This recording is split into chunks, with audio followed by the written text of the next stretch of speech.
नारायण नारायण नारायण नारायण श्रीमन्नारायण नारायण नारायण श्रीमन्नारायण नारायण नारायण श्रीमन्नारायण नारायण नारायण नारायण श्रीमन्नारायण नारायण नारायण श्रीमन्नारायण नारायण नारायण। दूर जितन चौड़ा मलबा करना एकदम थोड़े तनी से जाता कि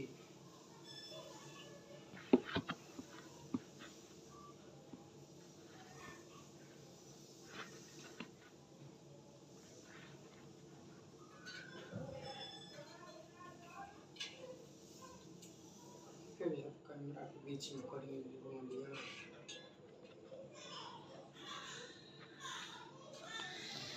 श्रीमन्नारायण नारायण नारायण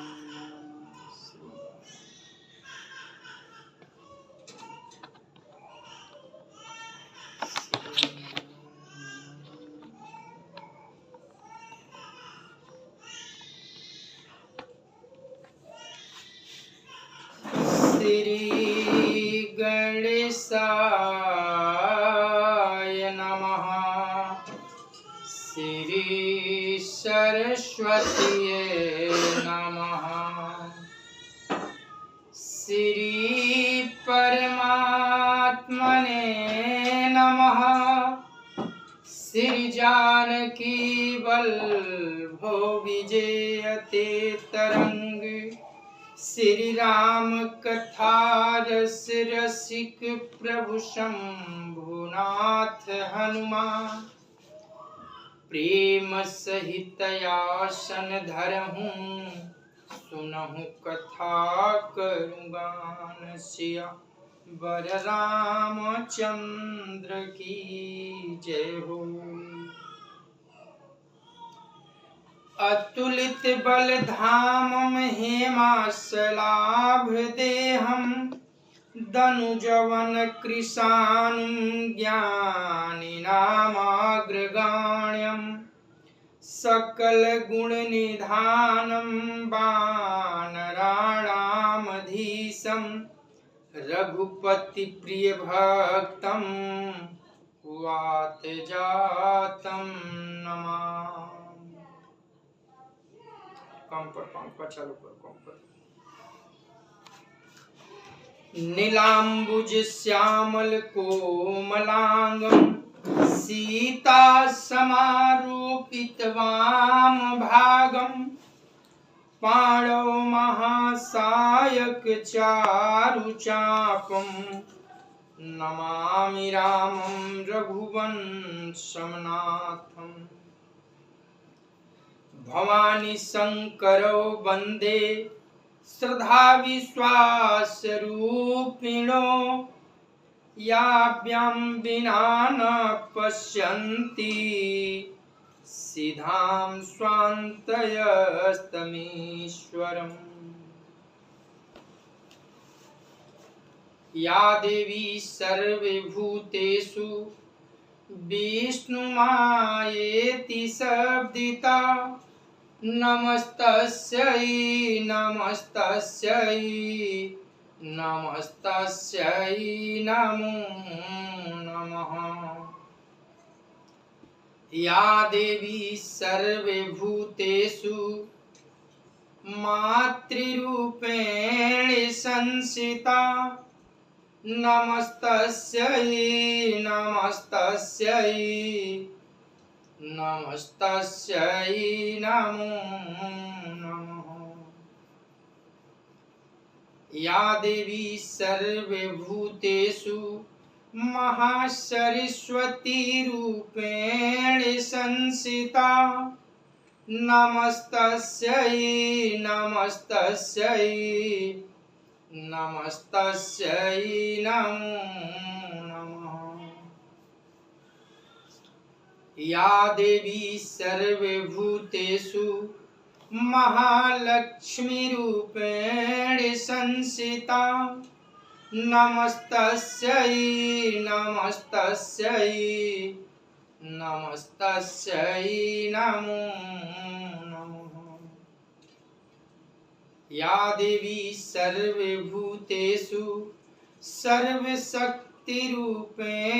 संस्थिता नमस्तस्यै नमस्तस्यै नमस्तस्यै नमो नमः। श्री गुरु चरण सरोज रज निज मन मुकुर सुधार वर्णो रघुबर बिमल जस जो दायक फल चार।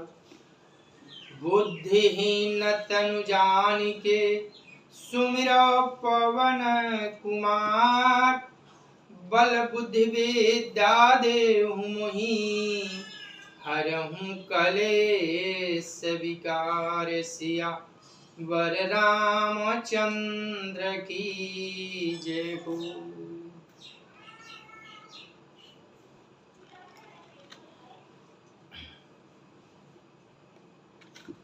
सर्वप्रथम पूज्य गणेश भगवान का वंदन है कि आप हमारे कथा में आए और विराजित हो।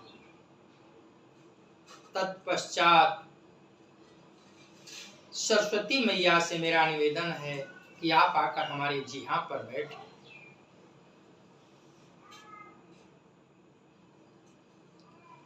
फिर पवन पुत्र हनुमान बाबा से मेरा वंदन है कि आप हमारे कथा में आकर विराजित हो।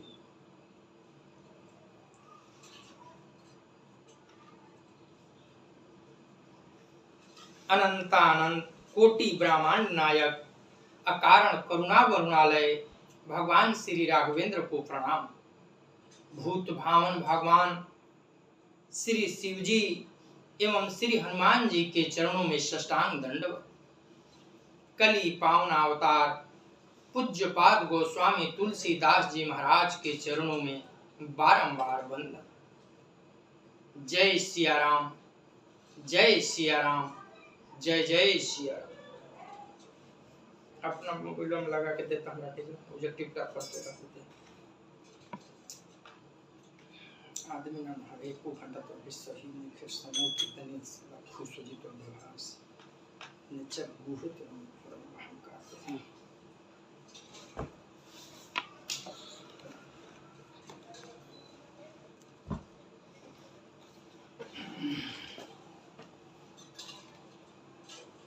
श्री राधे राधे। सभी दर्शकों का हमारे लाइव में स्वागत है। हम सब श्री राम कथा प्रसंग की अयोध्या कांड के उस मार्मिक प्रसंग की ओर पहुंचे हैं कि जब अयोध्या में राज्याभिषेक की तैयारी चल रही है और गुरुदेव भगवान ने जाकर राघव जी से कहा है कि हे प्रभु, हे श्री राम, कल प्रातः काल आपका राज्याभिषेक होने वाला है, इसलिए आप व्रत का पालन कीजिए।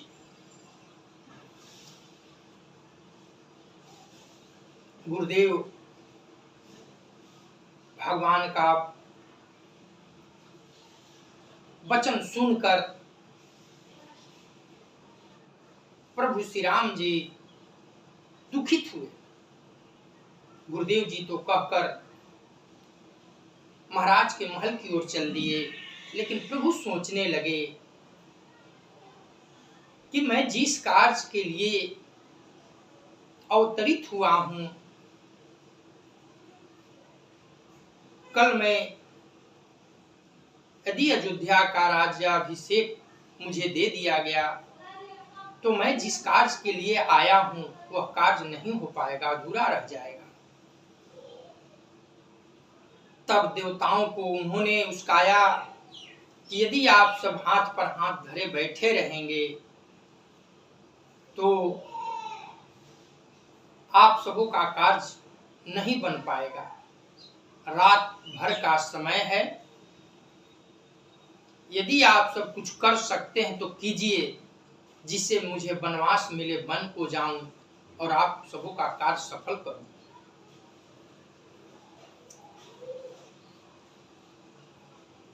देवता सुनकर घबरा गए कि अब रात भर का समय है, क्या किया जाए। सब देव ने विचार किया कि बिन माता सरस्वती का हमारा दुख का हरण कोई नहीं कर सकता, और सारे देव शारदा मैया के शरण में गए हैं। वहां जाकर उन्होंने हाथ जोड़कर विनय किया है, हे मां, ऐसा कुछ कीजिए जिससे भगवान को राजगद्दी न हो, वन को चले जाएं। मैया बात सुनी है तो पहले देवताओं को दुतारी है कि आप लोग इतने ऊंचे पद पर बैठे हैं और सोच इतनी नीची, दूसरे की विभूति आप लोग को नहीं देखी जाती। फिर बड़ी पैर पकड़कर आग्रह किए हैं देव, मैया अयोध्या में आई है, अयोध्या के कण कण में आनंद की लहर बह रही है, प्रत्येक जीव प्रसन्न है। मैया घूम रही है कि किसकी मति फेरूं। तब तक मंथरा पर नजर जाती है सरस्वती मैया की, और माता ने देखा कि वह जो है उदास मुद्रा में देख रही है उत्सव को। उसको छोड़कर अयोध्या में कोई उदास नहीं था आज। माता ने सोचा कि इसी की बुद्धि को फेरने में भलाई है, और मैया उसकी बुद्धि को पलट दी और चली गई। मंथरा लोगों से पूछी कि भाई आज तो दिवाली नहीं है, फिर भी इतनी सुंदर अयोध्या को क्यों सजाया जा रहा है। लोगों ने बताया, अरे मंथरा तू नहीं जानती, भगवान श्री राम का राज्याभिषेक कल प्रातः काल होगा, महाराज ने निर्णय ले लिया। जब ये बात मंथरा सुनी तो कांप गई और अपने को संभालती हुई सीधे केकई के भवन में जाकर चुपचाप एक कोने में बैठ गई। न प्रणाम की, न कुशल क्षेम पूछी, बैठ गई। जब उसकी ये दशा माता केकई ने देखा तो सोचने लगी कि कोई बात है क्या, प्रतिदिन आती है तो हंसती हुई हमसे बाहर की समाचार सुनाती है, आज बैठ गई। मां मंथरा के पास गई, बोली क्या हुआ मंथरा, लक्ष्मण ने तुम्हें कुछ बोला। फिर भी मंथरा कुछ न बोली। तब मैया ने सोचा कि कोई विशेष बात जरूर है। अब मैया भयभीत हो गई और मैया पूछती है डर कर कि मेरा राम तो कुशल है। देखिए यहाँ दर्शन कीजिए कि कई मैया सबसे पहले किसी की कुशल क्षेम नहीं पूछी, सर्वप्रथम अपने राम की पूछ रही है कि मेरा राम तो कुशल है, महाराज तो कुशल हैं, भरत लक्ष्मण और शत्रुघ्न तो कुशल हैं। जब इतनी बात मंथरा ने सुनी तो झुंझला कर बोली, हे रानी, आज तो केवल राम के छोड़कर किसी की कुशलता नहीं है, कुशल तो केवल राम ही है। जब इतनी बात सुनी मैया तो मन में गदगद हो गई कि मेरा राम आज कुशल है। क्या हुआ, बताओ तो सही। मंथरा बोली, महारानी आप तो केवल खाती हैं, सोई रहती हैं। आज एक पक्ष यानी 15 दिन से अयोध्या में कुचक्र रचा जा रहा है। महाराज तैयारी कर रहे हैं, कल प्रातः काल राम को राज्याभिषेक देंगे और आपको सूचना तक नहीं, आपको पता तक नहीं है। एक दासी के मुख से आपको ये संदेश मिल रहा है। पता है आपको, आपके विरुद्ध कौशल्या ने षड्यंत्र रचा है।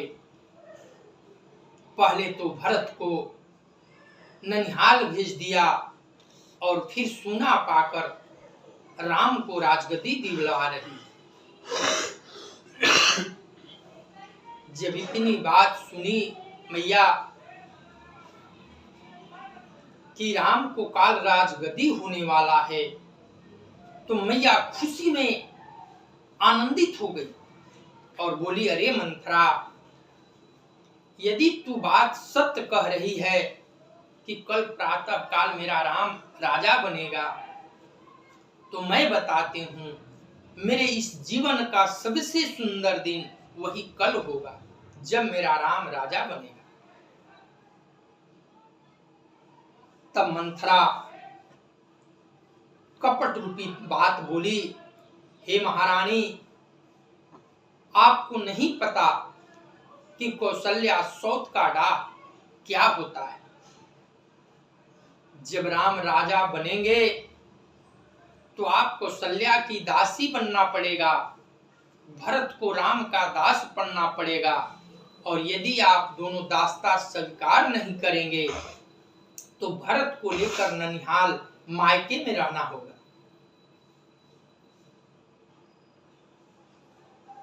मैया ये सुनकर इतनी क्रोधित हुई कि गई मंथरा के पास और उसको एक चाटा मारी। अरे कपटी, कुचाली, तूने मेरे सुहाग पर लक्षण लगाते हुए शर्म नहीं आई? इस पर मंथरा चुपचाप रोती हुई बैठी रही, कुछ न बोली। फिर माता ने मंथरा की ओर देखा, क्योंकि वह सबसे प्रिय दासी थी कैकेयी की। वह मायके से ही आई हुई थी और जन्म से ही वह माता कैकेयी की सेवा में रहती थी, इसलिए माता भी उनसे ज्यादा प्यार करती थी। मंथरा से पूछी कि आखिर बता, बात क्या है। तब मंथरा कुचक्र बोली, अपना चक्र चलाती हुई, नहीं रानी, अब मैं क्या बोलूं, आपने तो कहा कि तेरा जीहा कबार लूंगी।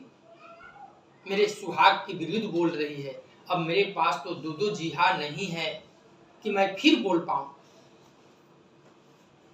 अरे इसमें मेरा क्या भला बुरा, राम राजा हो या भरत राजा हो, मैं दासी छोड़कर रानी थोड़े बनूंगी। लेकिन मेरा आपका अनभल नहीं देखा जाता, मेरा स्वभाव ही जारने योग्य है, इसलिए मैंने आपको कह सुनाया। इतनी बात जब मैया कैकेयी ने सुनी तो उन्होंने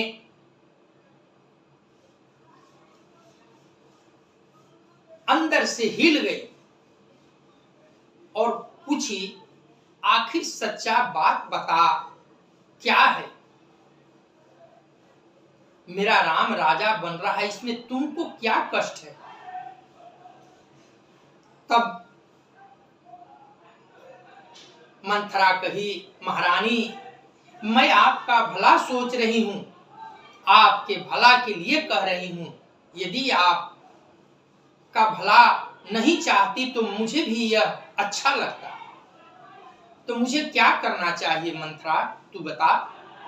कहा कि कुछ नहीं, मैं ज्योतिषियों के पास गई, जही मैंने सुना कि राम राजा होने जा रहे हैं, तभी मैं दौड़ी दौड़ी ज्योतिषियों के पास पहुंची और उन्होंने गणना करके 3 रेखा खींचकर बताया कि भरत राजा होंगे, इसमें तनिक भी संदेह नहीं है। देखिए, यही बात जो है, बीज जो बो दी मंथरा अयोध्या में कि भरत राजा होंगे, और यही बीज का प्रतिफल जो है माता को भी हृदय में अंकुरित होने लगा। एक बार की बात है, मैं बताऊं, बचपन की बात है, जरा इसको सुनिएगा।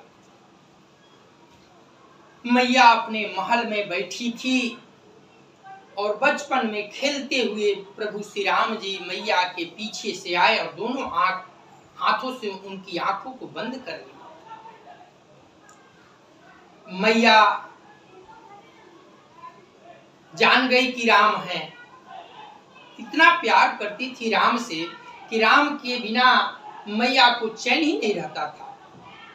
कौशल्या से तो जन्म लिए थे प्रभु श्री राम, लेकिन लाल प्यार माँ देती थी तो वो केकई के पास ही रहती थी। राम ने पूछा, बताओ मैं कौन हूं मां? मैया ने कहा, मैया जान गई कि राम है, फिर भी खेल खेल में, विनोद में मैया ने कहा कि लक्ष्मण है। तब प्रभु सामने आए और मैया से बोले, मैया तू हार गई और मैं जीत गया। इतने पर मैया बोली, बोल राम तुम्हें क्या चाहिए, तू जीत गया। राघव जी ने कहा, मैया मैं एक बात तुमसे पूछना चाहता हूं, मांगना चाहता हूं। मैया जब ये बात सुनी तो कही, पुत्र मांग, तू क्या मांगना चाहता है? तू मेरे प्राण भी लेना चाहे तो मैं हंसते हंसते दे दूंगी। इतने पर प्रभु श्री राम ने कहा, मैया मैं प्राण नहीं लूंगा, प्राण ले लूंगा तो मेरी माता मर जाएगी, लेकिन मैं जो मांग रहा हूं वह मरे समान तुम हो जाओगी। समाज, यहां तक कि भरत भी के नजरों में भी तुम गिर जाओगी। भरत तुम्हें मां नहीं कहेगा, तुम्हारा सुहाग भी उजड़ जाएगा। मां बोली, राम भरत मां नहीं कहेगा, दुनिया मुझे कलंकी कहेगी, लेकिन मेरा राम क्या कहेगा? तब प्रभु श्री राम ने कहा, मैया मैं तो सदैव तेरा हूं और तेरा ही रहूंगा, और तू मेरी है, तू मेरी ही रहेगी। मैं तो हमेशा मां का ही दर्शन करूंगा। जब इतनी बात मैया ने सुनी तो झट से बोल बैठी कि दुनिया मुझे क्या कहे इसकी मुझे परवाह नहीं, लेकिन मैं राम के लिए अगर दुनिया से विमुख भी होना पड़े तो मैं तैयार हूं। तब राम ने कहा, मां मैं जब जुआ हो जाऊंगा, पिताजी मुझे राजगद्दी देने लगेंगे, तो तुम मेरे लिए वनवास मांगकर मुझे वन को भेज देना। ये मां बेटे की वार्ता बचपन की थी और वो बात मैया को याद आ जाती है मंथरा की बातों को सुनकर। तब मैया मन ही मन तैयार हो जाती है और मंथरा से पूछने लगती है, हे सखी बता मैं क्या करूं, मुझे क्या करना चाहिए? मंथरा कहती है, हे रानी मैं बता रही हूं, यदि आप ऐसा करेंगे तो आप रानी बनेंगे और सौत आपकी जो कौशल्या है, जैसा आपका अनुभव देखना चाहती थी, आप उसी को उलटकर जवाब दीजिए। मैया ने कहा कि ठीक है, बता मुझे करना क्या होगा। तब मंथरा बोली कि महाराज के पास आपका 2 वरदान थाती है,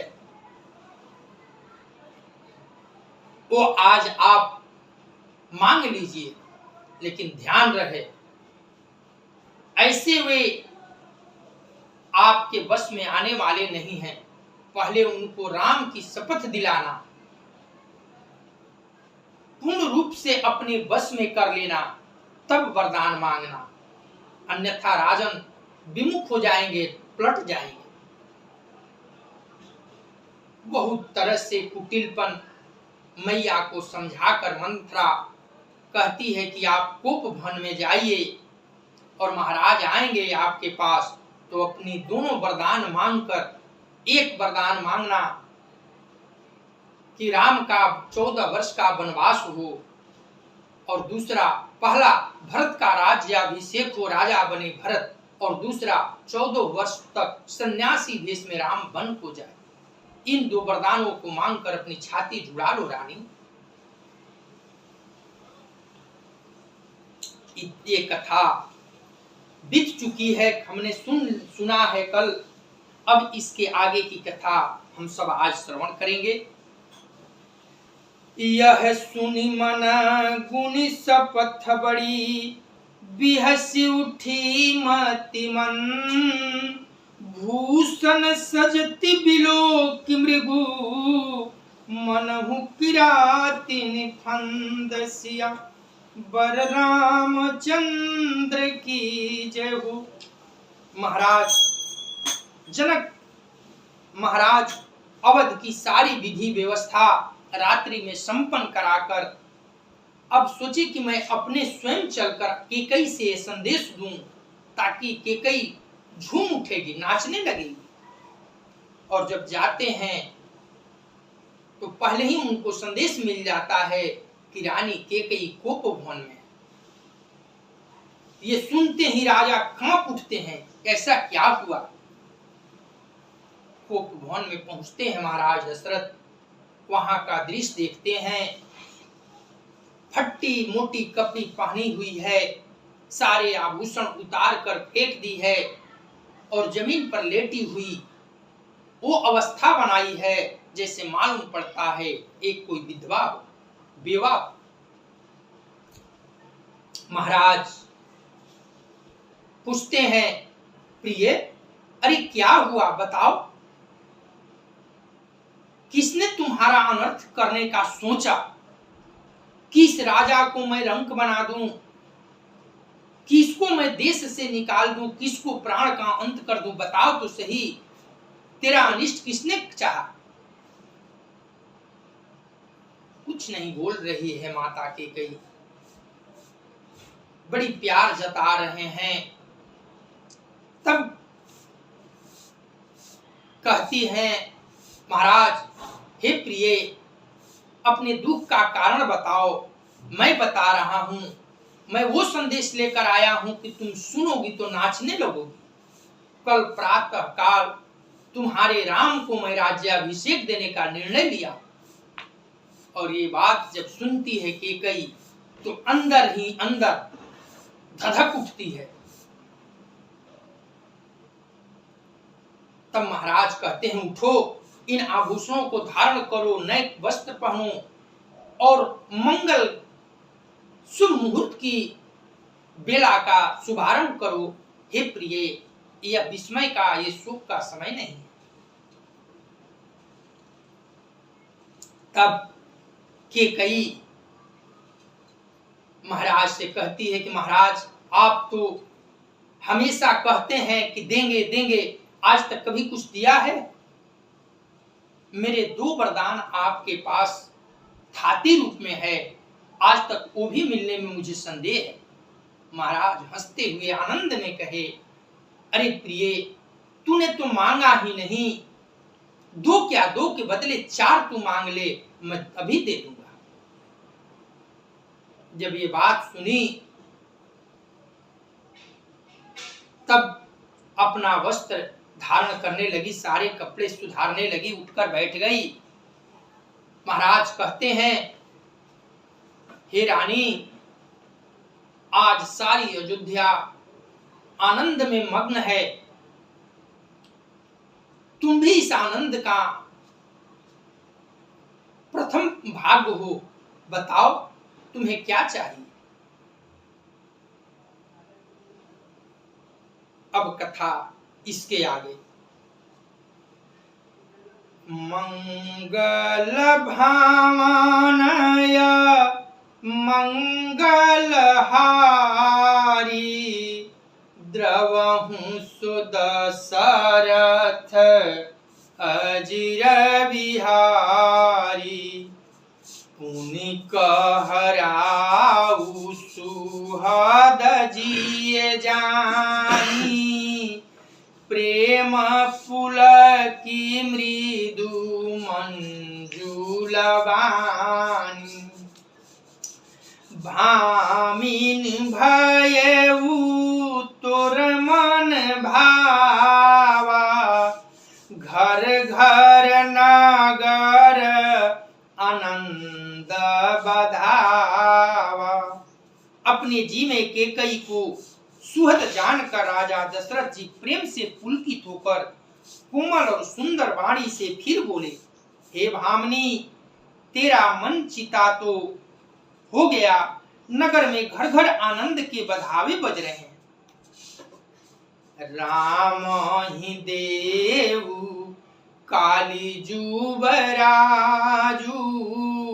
सजही सुलोचनी मंगल साजू, दल की उठे सुनी हृदय कठोरू, जनु छुई गएऊ पाक बर तोरू।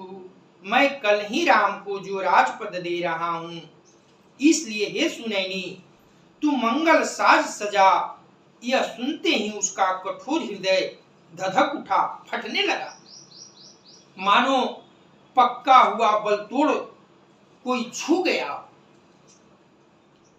ऐसे हूँ पीर बिहसिते ही गोई, चोर नारी जिमी प्रगति न होई, लखहीन भूप कपट चतुराई, कोटि कुटिल मानी गुरु पढ़ाई। ऐसे भारी पीड़ा को भी उसने हंसकर छिपा लिया। कपट, स्त्रियों का कपट कहा गया है। बाबा गोस्वामी जी लिखे हैं कि कान पावक जरे कान समुद्र समाई, आ कान अबला कर सके कान काल खाई। यानी समुद्र में क्या नहीं समा जाएगा, अग्नि क्या नहीं जला सकता है, और नारी क्या नहीं कर सकती है, काल किसको नहीं खा सकता है, ये उदाहरण दिए हैं। वही नारी के तिर्या चरित्र में प्रभु महाराज दशरथ जी लिपट गए। जैसे चोर की स्त्री प्रकट होकर नहीं रोती, राजा उसकी कपट चतुराई को नहीं लख रहे हैं, क्योंकि वह करोड़ों कुटिलों की शिरोमणि गुरु मंथरा की पढ़ाई हुई। मंथरा इतना पढ़ा दी है कि महारानी का दिमाग जो है बिल्कुल पलट गया है। जदपि नीति निपुण नर नाहु, नारी चरित जल निधि अवगाहु, कपट स्नेहु बढ़ाई बहोरी, बोली बिहासी नाय नामहु मोरी। यद्यपि राजा नीति में निपुण है, परंतु तिर्याचरित अथाह समुद्र है। फिर वह कपट युक्त प्रेम बढ़ाकर नेत्र और मुंह मोड़कर हंसती हुई बोली, बनावटी हंसी लेकर कैकेयी महाराज से कही, मांगु मांगु पै कहूँ पिए, कबहु न देहु न लेहु। दे न कहु वरदान दुई, तेउ पावत संदेहु सिया। बर रामचंद्र की जय हो। हे प्रियतम, आप मांग मांग तो कहा करते हैं, पर देते लेते कभी कुछ भी नहीं। आपने 2 वरदान देने को कहा था, उनके भी मिलने में मुझे संदेह। मंगल भावनय मंगलहारी, द्रवहु सुदशरथ अजिर बिहारी। जाने उमर मुँह राउ हासी कहाई, तुम ही कुहाब परम प्रिय आहाई। थाती राखी न मांगी हूँ काऊ, बिसरी गए मोही घोर स्वभाव। राजा ने हंसकर कहा कि मैं अब तुम्हारा मर्म समझ गया। मान करना तुम्हें परम प्रिय है।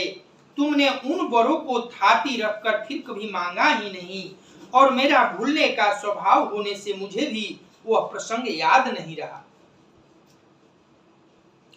झूठे हूँ हामाही दोष जानी देहूं, दुई कय चारी मांगी मकुले हूँ। रघुकुल रीति सदा चलियाई, प्राण जाहूं बरु बचनु न जाई। मुझे झूठ मूठ दोष मत लगा प्रिय, चाहे 2 के बदले 4 मांग लो। रघुकुल में सदा से यह रीति चली आई है कि प्राण भले ही चल जाए पर वचन नहीं जाता। नहीं असत्य सम पातक पुंजा, गिरि सम होहि की कोटि गुंजा। सत्य मूल सब सुकृत सुहाई, वेद पुराण विदित मनु गाये। असत्य के समान पापों का समूह भी नहीं है। क्या करोड़ों भूत गुगचियां मिलकर भी कहीं पहाड़ के समान हो सकती है? सत्य ही समस्त उत्तम सुकृतों की जड़ है। यह बात वेद पुराणों में प्रसिद्ध है और मनु जीव ने भी यही कहा है। तेहि पर राम शपथ करियाई, सुकृत स्नेह अवधि रघुराई। बात दृढ़ाई कुमति हंसी बोली, कुमत कुबिहग कुलह जनु खोली। उस पर मेरे द्वारा श्री राम जी की शपथ करने में आ गई, मुंह से निकल पड़ी। श्री रघुनाथ जी मेरे सुकृत पूर्ण और स्नेह की सीमा है। इस प्रकार बात पक्की करा के दुर्बुद्धि के कई हंस कर बोली, मानो उसने कुमत यानी बुरे विचार रूपी दुष्ट पक्षी को छोड़ने के लिए उसकी कुल्ही खोल दी। अपने प्रेम जाल में फंसाकर मीठी मीठी बातें करती हुई वर की जिक्र की माता कैकेयी ने, और इस पर देने के लिए महाराज राम की शपथ भी उठा लिया। भूप मनोरथ सुभग बनु, सुख सुबिहंग समाजु। भीलन जिमि छाड़न चाहती, बचन भयंकर बाजुसिया। बर रामचंद्र की जय हो। राजा का मनोरथ सुंदर वन है, सुख सुंदर पक्षियों का समुदाय है, उस पर हिलने की तरह केकई अपना वचन रूपी भयंकर बाज छोड़ना चाहती है। मंगल भावनय मंगलहारी द्रवहु सुदशरथ अजिर विहारी। अब वो दृश्य प्रारंभ होने जा रहा है कि अब इस क्षण के बाद महाराज के होठों से आनंद जो है सदा के लिए दूर हो जाएगा। फिर महाराज इस जीवन में आनंद का मुंह नहीं देख पाएंगे। बड़ा ही मार्मिक प्रसंग है। माता केकई कहती है, सुनहु प्राण प्रिय भावत जी का, देहु एक बर भरत ही टीका। माता ने हाथ जोड़कर कहा, हे प्राण प्रिय, आप एक वर दीजिए कि भरत का राज्याभिषेक कीजिए। जब इतनी बात महाराज ने सुनी तो कांप गए, उनकी बुद्धि समाप्त हो गई, विवेक शक्ति का अंत हो गया। अरे इतनी प्रेम करने वाली राम की केकई और राम के विरोध कैसे बोल रही,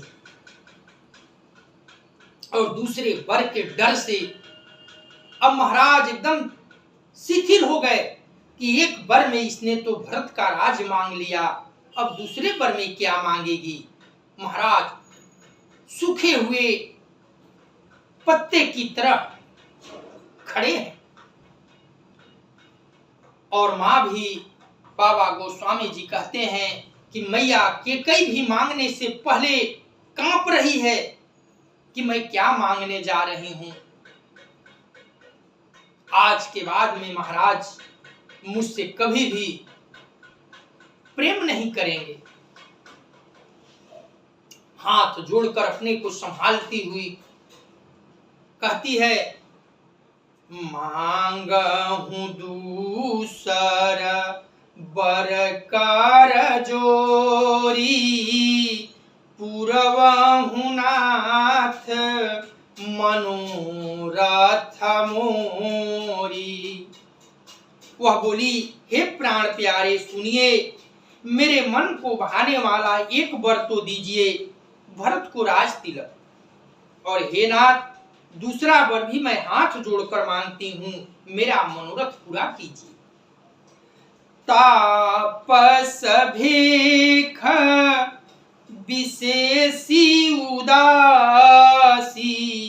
जब इतना बात सुने महाराज दशरथ जी, तापस भेष विशेषी उदासी, कि यह अब मुझे यह विशेष तपसी भेष में कह रही है कि पहला वर में भरत को राज दे दीजिए, और तपस्वी भेष बनाकर वन को जाइए, ये उचित भी है। ये अभी सोच ही रहे हैं प्रभु अपने ऊपर कि महाराज कि यह मेरे ऊपर कह रही है। अगला शब्द सुनते ही क्या हुई महाराज की दशा, दर्शन कीजिए।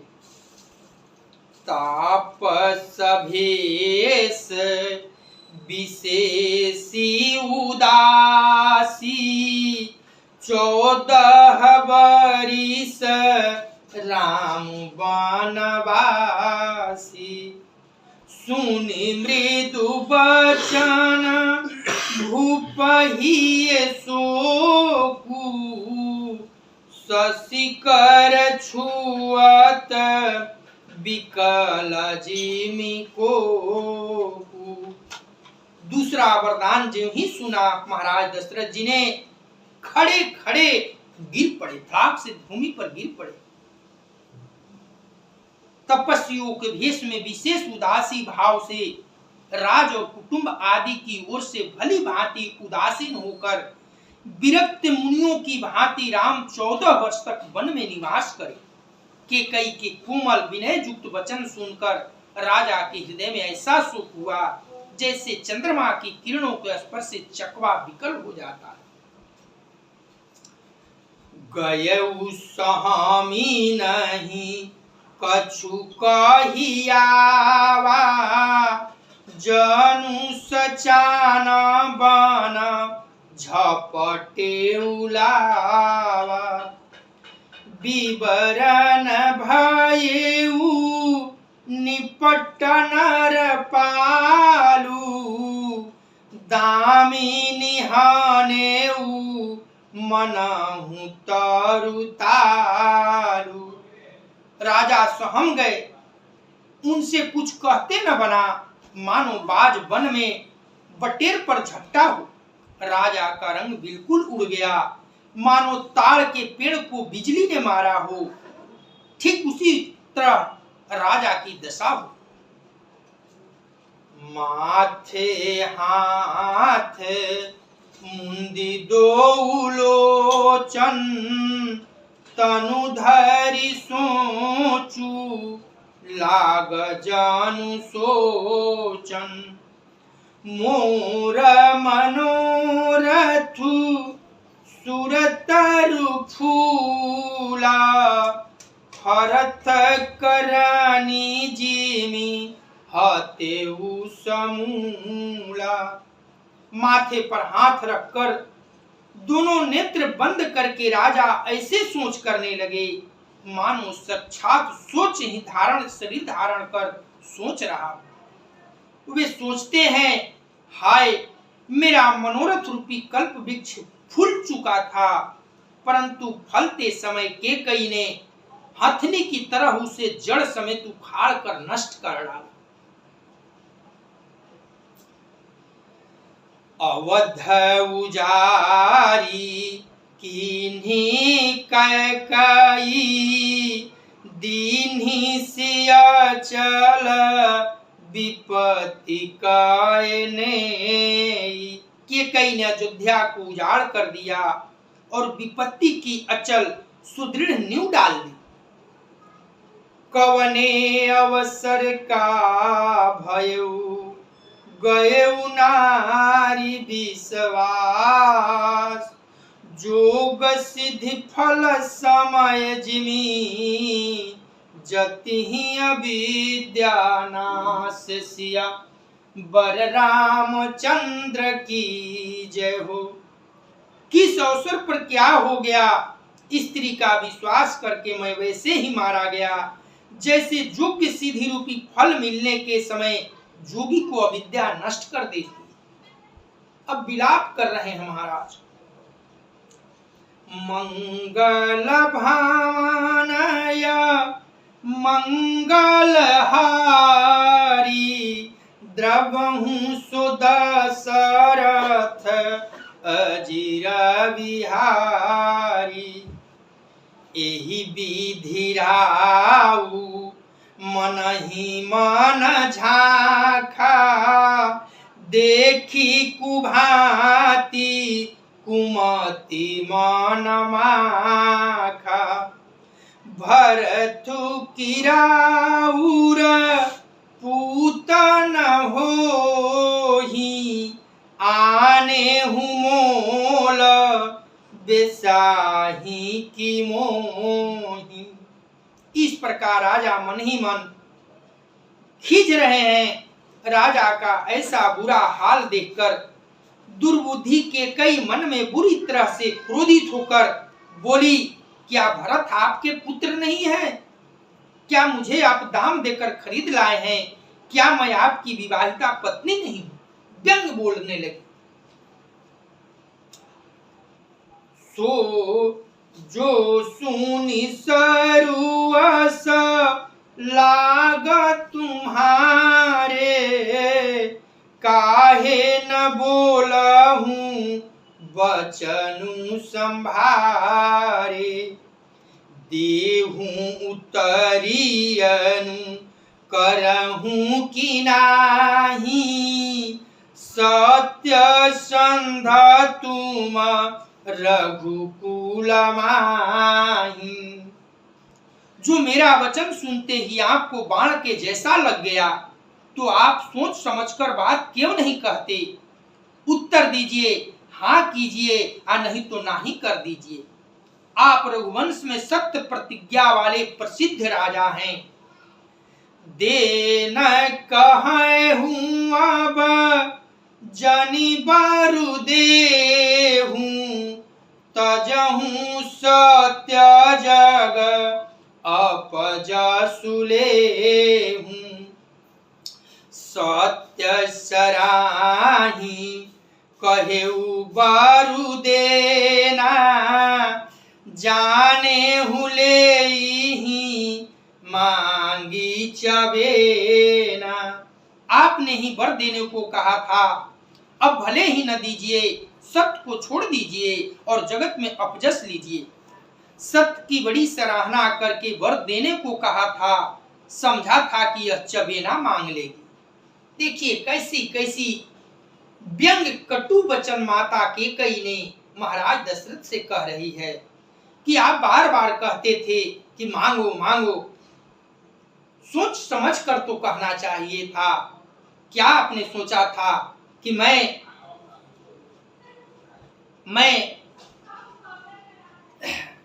कोई चबेना मांगूंगी? सीबी दधी चिबली जो कछु भाखा, तनु धनु तजेऊ वचन पानु राखा। अति कटु वचन कहती काय काई, मानहु लोन जरे पर देई। राजा सीवी, दधीची और बलि ने जो कुछ कहा, शरीर और धन त्याग कर भी उन्होंने अपने वचन की प्रतिज्ञा को निभाया। कैकेयी बहुत ही कड़वे वचन कह रही है, मानो जले पर नमक छिड़क रही है। धर्म धुरंधर धीर धरी नैन उघार राय, सिर धुन लीन्ही उषासयसी, मारसी मोहि उठायसिया। वर रामचंद्र की जय हो। धर्म की धुरी को धारण करने वाले महाराज दशरथ जी ने धीरज धर के नेत्र खोले और सिर धून कर तथा लंबी सांस लेकर इस प्रकार कहा कि इसने मुझे बड़े कठोर मारा, ऐसी कठिन परिस्थिति उत्पन्न कर दी जिससे बच निकलना कठिन हो गया। आ गए मंगल भावनय मंगलहारी, द्रवहु सुदशरथ अजिर विहारी। आगे दीखी रतरी सभारी, मनहु रोखतर वारी उघारी। मुठी कुबुधि धरनी ठुराई, धरी कुबरी साना बनाई। प्रचंड क्रोध से जलती हुई कैकेयी सामने इस प्रकार दिखाई पड़ी, मानो क्रोध रूपी तलवार नंगी खड़ी। कुबुद्धि उस तलवार की मुठ है, निष्ठुरता धार है और वह कुबरी रूपी शान पर धरकर तेज की हुई है। लखी महीप कराल कठोरा, सत्य की जीवन ले है मोरा, बोले उराऊ कठिन करी छाती, बानी सबिनय तासु सुहाती। राजा ने देखा कि यह बड़ी ही भयानक और कठोर है, क्या सत्य ही यह मेरा जीवन लेगी। राजा अपनी छाती कड़ी करके बहुत ही नम्रता के साथ उसे केकई को प्रिय लगने वाली वाणी बोले, प्रिया बचन कस कहसी कुभाती, भीर प्रतीति प्रीति करी हाथी, मोरे भरतु राम दुई आखी, सत्य कहूँ करी शंकर साखी। महाराज ने हाथ जोड़कर देखते हुए केकई को कि ये कठोर है, ये तलवार की नंगी भांति है की तरह खड़ी है, फिर विनम्र वचन से बोले, हे प्रिय, ऐसा तुम क्यों कहती हो। राम और भरत मेरे दो नेत्र हैं, मैं इन दोनों के ही सहारे जीवित रहता हूँ, मैं दोनों को एक समान जानता हूँ। अवश्य दूतु माए पठाइब प्राता, एई है बेगी सुनत दो व्राता, सुदिन सुधि सबु साजु सजाई, देऊ भरत कहूँ राजू बजाई। मैं अवश्य सवेरे ही दूत भेजूंगा, दोनों भाई भरत और शत्रुघ्न सुनते ही तुरंत आ जाएंगे। अच्छा दिन मुहूर्त शोधवा कर सब तैयारी करके डंका बजाकर मैं भरत को राज दे दूंगा। लोभु न राम ही राजु कर, बहुत भरत पर प्रीति, मैं बड़ छोट विचारी जिए, करत रहे नृपनीति सिया, बर रामचंद्र की जय हो। राम को राज का लोभ नहीं है प्रिय, और भरत पर उनका बड़ा ही प्रेम है।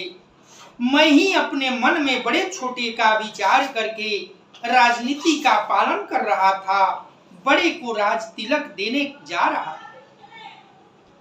मंगल भावनया मंगल हारी, द्रवहु सुदशरथ अजिर बिहारी, राम शपथ सत कहूँ सुभाऊ, राम मातु कछु कहेऊ न काऊ, मैं सब कीन्ह तोहि बिनु पूछे, तेहि ते परेऊ मनोरथ छूछे।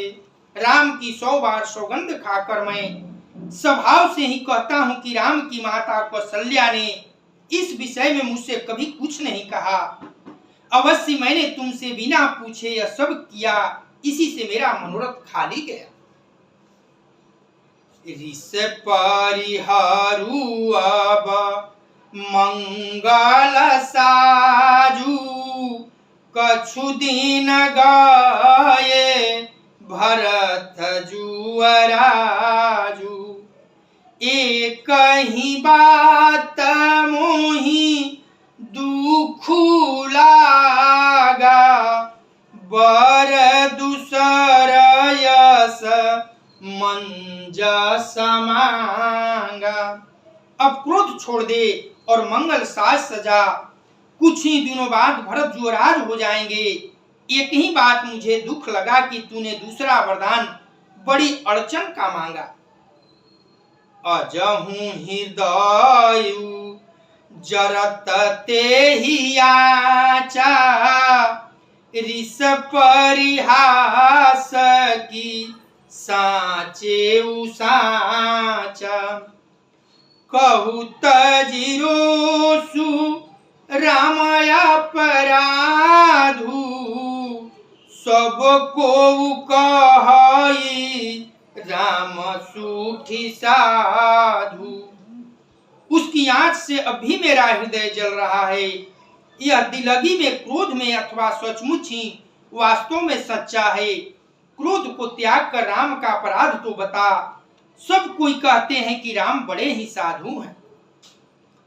तू सराहसी करसी सनेहु, अब सुनी मोही भयेहु संदेहु।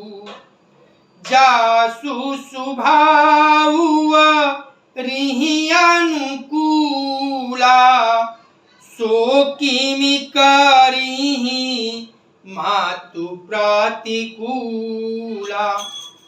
तू स्वयं भी राम की सराहना करती और उन पर स्नेह किया करती थी। अब यह सुनकर मुझे संदेह हो गया कि तुम्हारी प्रशंसा और स्नेह कहीं झूठी तो न थे। जिसका स्वभाव शत्रु को भी अनुकूल है, वह माता के प्रतिकूल आचरण क्यों करेगा। प्रिया हासरिस परिहरहि, मांगु विचारी विवेकु। जेहि देखो अब नयन भरी, भरत राज अभिषेक खुशियाबर। रामचंद्र की जय हो। हे प्रिय, हंसी और क्रोध छोड़ दे और विवेक उचित अनुचित विचार कर वर मांग, जिससे अब मैं नेत्र भर के भरत का राज्याभिषेक देख सकूं। भरत की राज देने को बार बार विनय कर रहे हैं कि हे रानी, मैं कल ही बुलावा भेजता हूं और भरत शत्रुघ्न को बुलाकर सुदिन देखकर धूमधाम से भरत को राज दूंगा। लेकिन तू ये वर जो वन राम को भेज रही है, इसे वापस ले ले, ताकि मैं भी जिंदा रह सकूं और भरत का राज्याभिषेक देख सकूं। इस तरह से एक विवश पक्षी की तरह, जैसे किसी पक्षी का दोनों पंख काट दिया जाए और वह विवश हो जाती है, उड़ना चाहती है लेकिन नहीं उड़ पाती, वही हाल महाराज दशरथ का हुआ है। एक विशाल हाथी जब अपनी बुढ़ी अवस्था में होता है, उसका जब निर्बल हो जाता है और उसके सामने कोई सिंह आकर दहाड़े और हाथी कुछ नहीं कर पाता, वही दशा महाराज दशरथ की हुई है। कथा का विश्राम आज यहाँ होगा। मंगल भावनय मंगलहारी, द्रवहु सुदशरथ अजिर विहारी। करे पूर गौरम करुणावतारम, संसार सारम भुजगेन्द्रहारम। सदा वसंतम हृदयारविंदे, भवं भवानी सहितं नमामि। तमेव माता च पिता तमेव, तमेव बंधु च सखा तमेव। तमेव विद्या द्रविणं तमेव, तमेव सर्वं मम देव देव। तमेव सर्वं मम देव देव। कथा विसर्जन होतु है, सुनो वीर हनुमान। जो जन जहाँ से आए हो, सो तह कीन्हो प्रस्थान। देव सब निज आश्रम गए, शंभु गए कैलाश सिया वर रामचंद्र की जय हो। पवन सुत हनुमान की जय हो। उमापति महादेव की जय हो।